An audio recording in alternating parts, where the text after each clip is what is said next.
היי, שלום, שלום לכל הילדים. אם אתם חדשים פה, וזה הסיפור הראשון שאתם שומעים, אז אני אספר לכם שאני אפרת, ואני גרה במודיעין, ויש לי 3 ילדים מאוד מאוד מתוקים, וגם 2 חתולים מאוד מאוד מתוקים, ואני ממש אוהבת לספר סיפורים לילדים. אז יש עוד כל מיני סיפורים, אבל היום אני רוצה לספר לכם סיפור שקוראים לו מתי נגיע. הנה הוא. כתבה אותו אישה שקוראים לה מיטל דותן, שאני מכירה אותה, היא גם גרה פה במודיעין, וגם לה יש 3 ילדים מתוקים, והיא גם כתבה את הסיפור הזה, וגם ציירה את כל הציורים בו. אז היום אני אספר לכם את הסיפור של מיטל. מתי נגיע?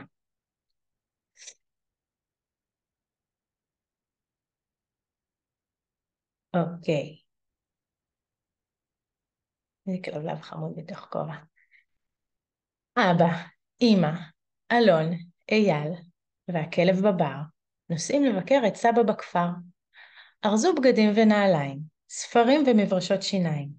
השקו את הפרחים בעדנית, העמיסו את התיקים במכונית, ונסעו.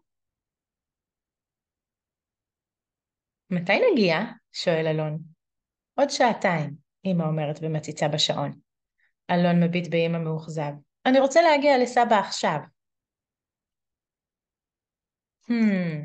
עכשיו אתה רוצה להגיע? אמא שואלת. פשוט לעשות קסם ולהופיע אצלו בדלת? ברגע זה ממש? בלי לשבת עוד שנייה על המושב? אלון מהנהן, ואמא ממשיכה. נדמה לי שאני מבינה אותך. גם אני מבין, אומר אבא. אתה פשוט רוצה כבר להגיע לסבא? כן, הנסיעה ארוכה, אלון אומר. נראה כאילו היא לעולם לא תיגמר. תעשה שנגיע עוד 1 או 2 דקות. נו, אבא, קשה לי לחכות. אבא מביט באלון בהבנה. כן, הציפייה כבר להגיע, ההמתנה, זה כמו לחכות לצו ענק בן 200 שהולך ברגל מתל אביב לירושלים. הלוואי שהיה אפשר בכמה רגעים לעבור מרחקים ארוכים ולהגיע למחוזות רחוקים. בעצם, מה דעתך שנבנה חללית שתטיס אותך לסבא במהירות אלכוהולית? כן, כן, מתלהב אלון ומדמיין את החללית מתעופפת דרך החלון. או, תקשיב, יש לי עוד רעיון מצוין, נראה לי שתהיה ממש בעניין. מה דעתך שנאמר איזה לחש? אברה כדברה, זבוב וברחש, רקיעה ברגל, 2 נקישות על החלון, ופוף, נופיע אצל סבא בסלון.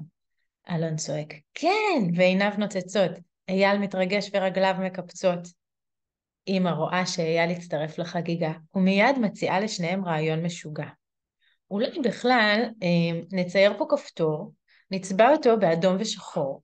כשנלחץ עליו, מצידי המכונית יצמחו כנפיים, וכמו ציפורים נמריא מהכביש ישר לשמיים.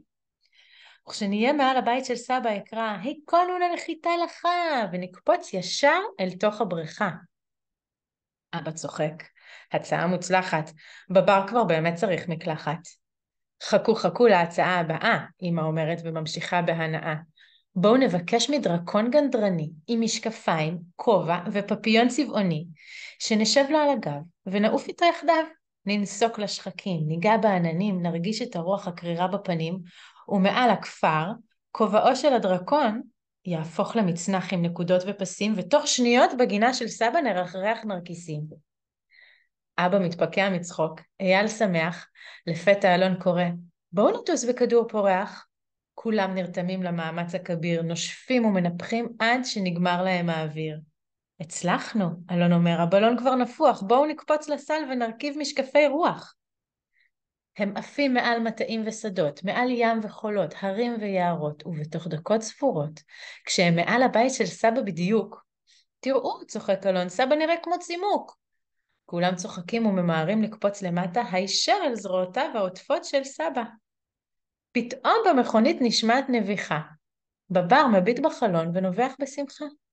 אמא אומרת, תראו איזה יופי, בנינו, עפנו, לחשנו, לחצנו, המרנו, רכרחנו, נשפנו, קפצנו, ולבית של סבא באמת באמת הגענו. אבא, אמא, אלון, אייל והכלב בבר הגיעו לבית של סבא בכפר. אלון רץ אל סבא בהתרגשות גדולה, לספר לו על כל מה שראה וגילה. החללית, הלחש, ואיך לאוטו צמחו כנפיים, הדרקון, הכדור הפורח, ואיך הם עפו בשמיים. סבא מקשיב לכל מילה ומחבק את הילדים קרוב קרוב.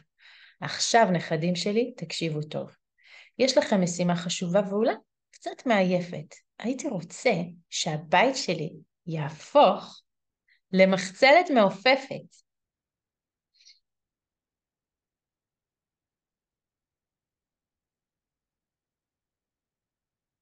זהו, זאת הכריכה האחורית וזה סוף הסיפור. איזה כיף זה, גם אנחנו לפעמים עושים את זה בנסיעות. גם אתם, אנחנו משחקים משחקים, כל מיני משחקים, עד שאנחנו מגיעים לאן שאנחנו נוסעים, וזה ממש עוזר. שיהיה לכם יום טוב וחמים ונעים, כי אצלי עכשיו קריר וגשום בחוץ, אני לא יודעת איך אצלכם ומתי אתם רואים את הסיפור הזה, ונתראה בסיפור הבא. ביי ביי.